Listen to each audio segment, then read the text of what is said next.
Welcome to this Christmas Eve reality, beloved, and thank you so much for joining in with us tonight. Tonight, we will share a short message about one of the reasons why we celebrate Christmas.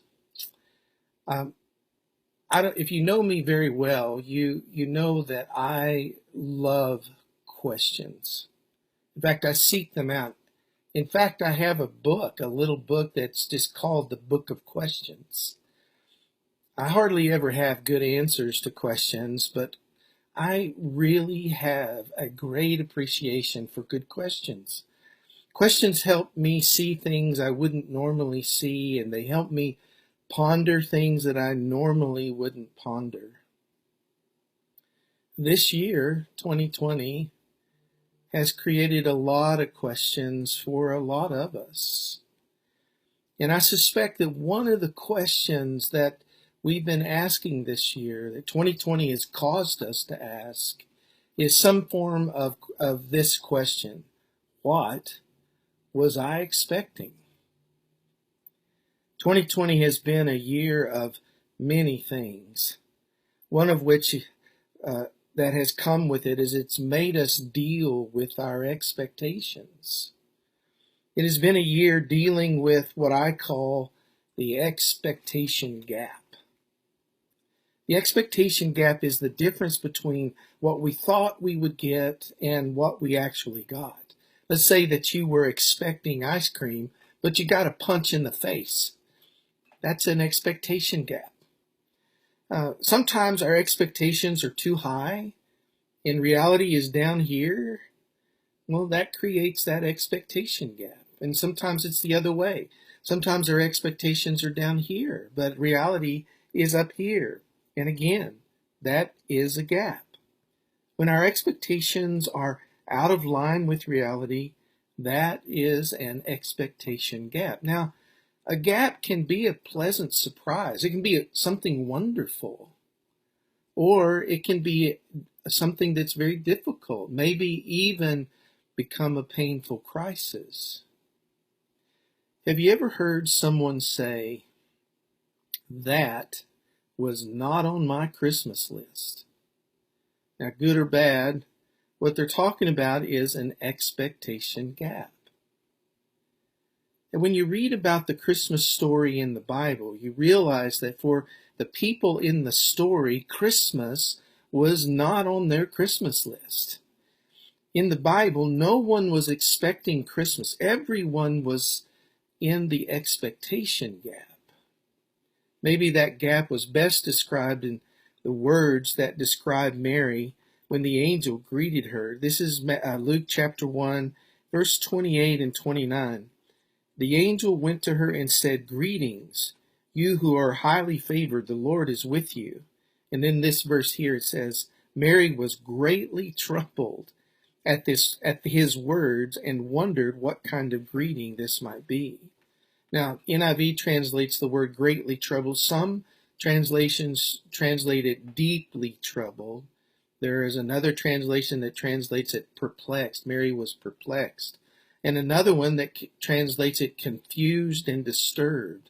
And finally, one more translation that translates the word bewildered. Now, what they're describing is the expectation gap.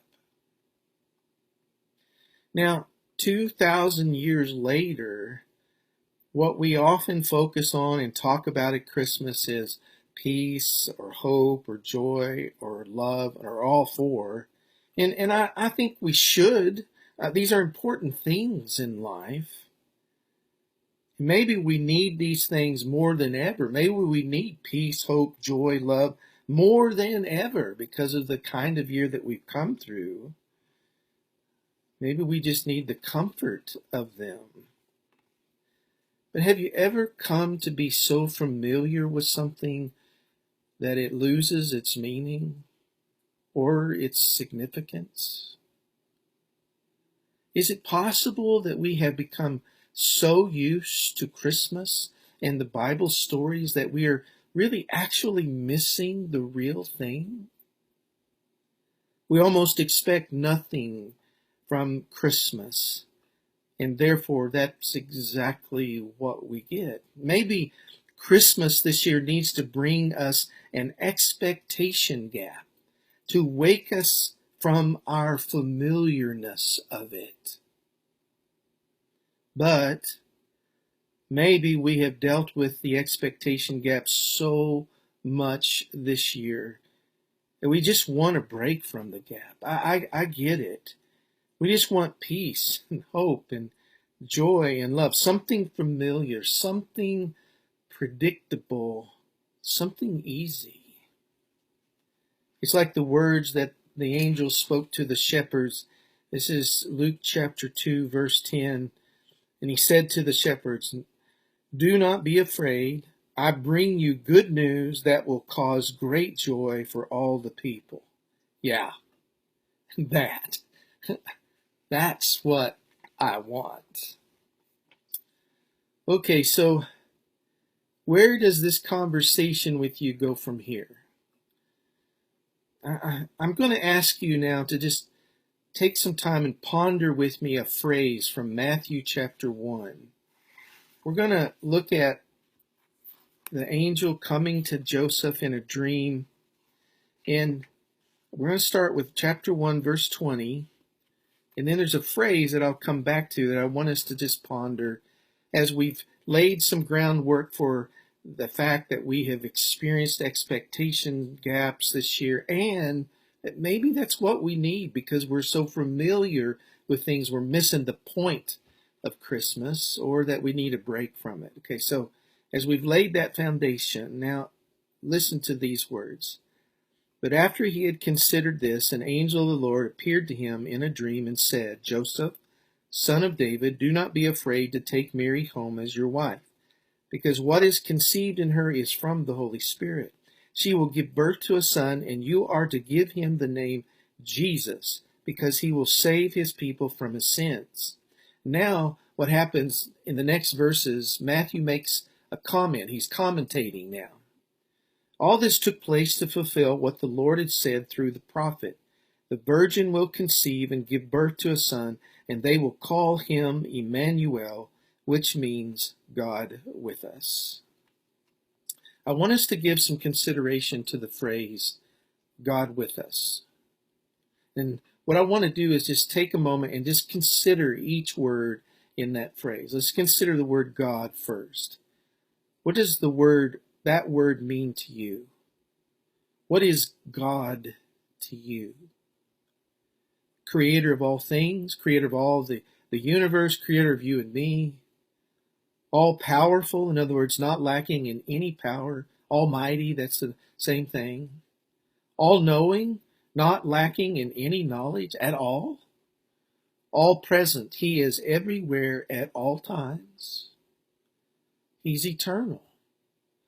No beginning or end, always has been and always will be. I can't get my mind around that, but that is how he is described in the Bible. And he's also perfect. That means no flaw, no shortcoming, no incompleteness. He's not human. He is other than. He is something else. He's alien to human life. Now, these are some thoughts on God. And my question to you, I'm going to continue, but my question to you is maybe that you need to stop and think about what would you add to that? Well, what else would you say? When I ask the question, God, what does that word mean to you? What is God to you? What else would you have to say? And okay, now let's consider the word us, God with us. What is that? Us.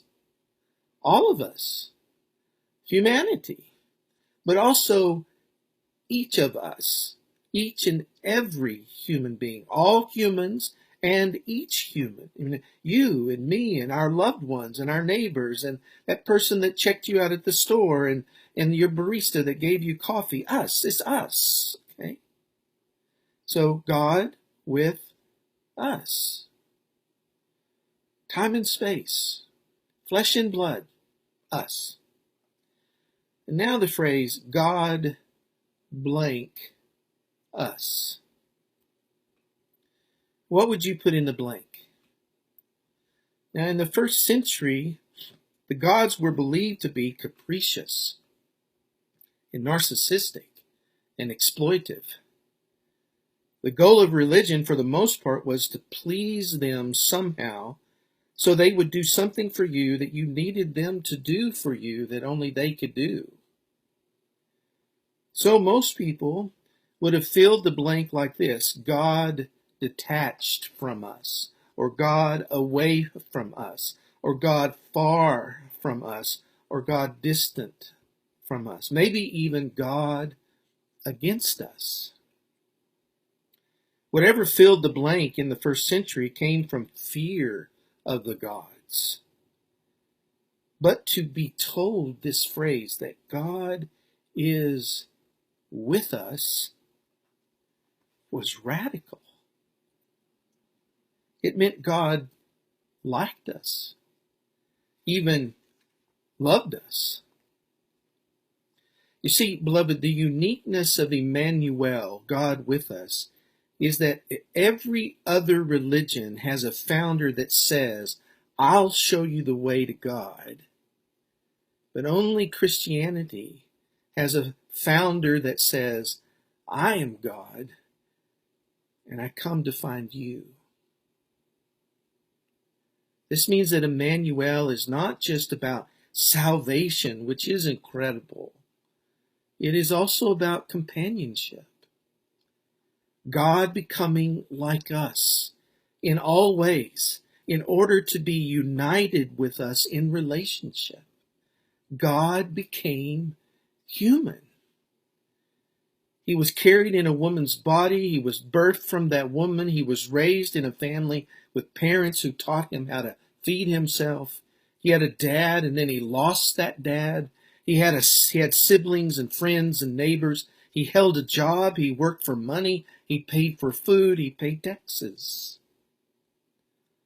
All of which says to me that none of this was insignificant to God.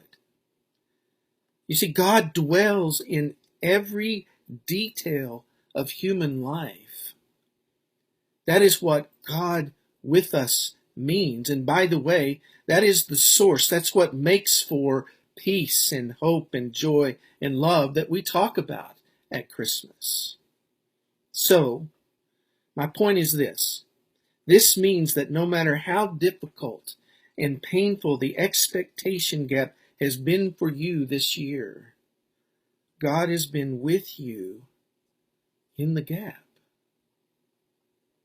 Now that doesn't mean that, and I'm not trying to say that it turned out the way that you wanted it to, or that it will turn out the way that you want it to. It means God sustained you and is sustaining you in ways that you may never know while you lived or now still live in the expectation gap.